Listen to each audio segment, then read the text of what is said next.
महाराष्ट्रातील लाखो विद्यार्थ्यांच्या भवितव्याशी संबंधित असलेल्या MHT-CET परीक्षेवर आता गंभीर प्रश्न उपस्थित केले जात आहेत। नीट परीक्षेनंतर MHT-CET परीक्षा संशयाच्या भोवऱ्यात सापडल्यानं विद्यार्थी आणि पालक हवालदिल झालेत। आमदार रोहित पवार यांनी पत्रकार परिषदेत पर्सेंटाईल पद्धत, उत्तरपत्रिका आणि कंत्राट प्रक्रियेवर गंभीर प्रश्न उपस्थित केले।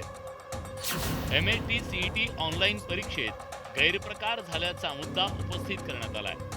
पर्सेंटाईल पद्धतीत घोळ असून 2023 नंतर मोठी तफावत आहे, याकडे रोहित पवारांनी लक्ष वेधलंय।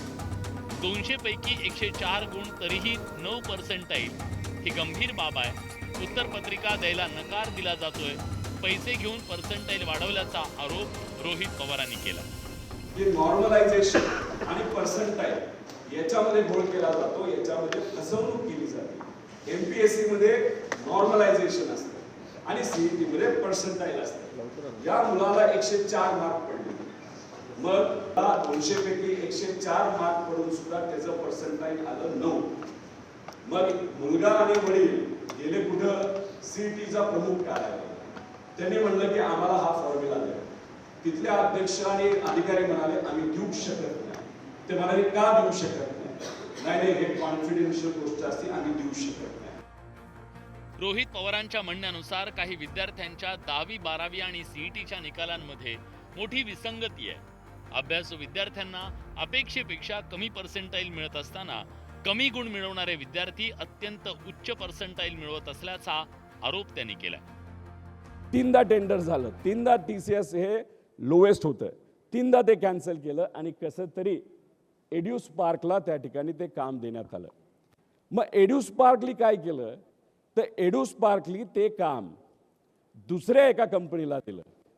ती कुठली कंपनी? ती आहे मेरिट ट्रॅक कंपनी।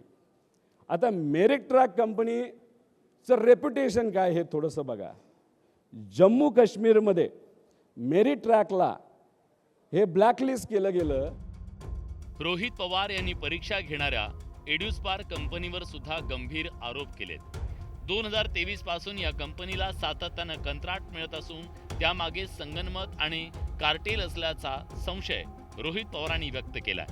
बिहार सरकारनं या संदर्भात केंद्र सरकारकडे अहवाल दिल्याचा उल्लेख करत महाराष्ट्रातही या कंत्राटाची चौकशी व्हावी अशी मागणी पवारांनी केली आहे। एड्युस्पार्क कंपनीलाच कंत्राट का मिळतात असा प्रश्न उपस्थित करत रोहित पवारांनी एड्युस्पार्क कंपनीकडून टेंडर मिळवण्यासाठी गैरव्यवहार केल्याचा आरोप केला। बिहार सरकारनं पंतप्रधान कार्यालयाला अहवाल दिला, महाराष्ट्र सरकारलाही अहवाल दिला, तरी एड्युस्पार्क कंपनीलाच कंत्राट का दिलं? 2023 पासून एड्युस्पार्कला दिलेल्या कंत्राटाची चौकशी करा अशी मागणी पवारांनी केली आहे। काही नेते अधिकाऱ्यांच्या संगनमतानं गैरप्रकार होत असून एकाच मालकाच्या विविध कंपन्यांना कोट्यवधींची कंत्राट दिली जात असल्याचा रोहित पवारांनी आरोप केलाय। पैसे घेऊन विद्यार्थ्यांना अपेक्षित पर्सेंटाईल मिळवून देण्याचं आमिष दाखवलं जात असल्याचा दावा रोहित पवारांनी केलाय। त्यासाठी प्रत्येकी 12 ते 15 लाख रुपये घेतले जात असल्याचा आरोप त्यांनी केलाय। ऑनलाईन परीक्षेनंतर उत्तरपत्रिकेमध्ये फेरफार करून गुणवाढ केली जात असल्याचा संशय व्यक्त करण्यात आला। दरवर्षी 100 ते 150 कोटी रुपयांचा भ्रष्टाचार होत असल्याची शक्यता रोहित पवारांनी वर्तवली आहे। बिहार सारख्या राज्याने की महाराष्ट्रामध्ये मोठ्या प्रमाणात भ्रष्टाचार त्या ठिकाणी चालू आहे आणि अशी गोष्ट होऊ नये याची दक्षता ही केंद्र सरकारने त्या ठिकाणी घ्यावी आणि त्याची कॉपी महाराष्ट्र सरकारला दिली गेली होती का?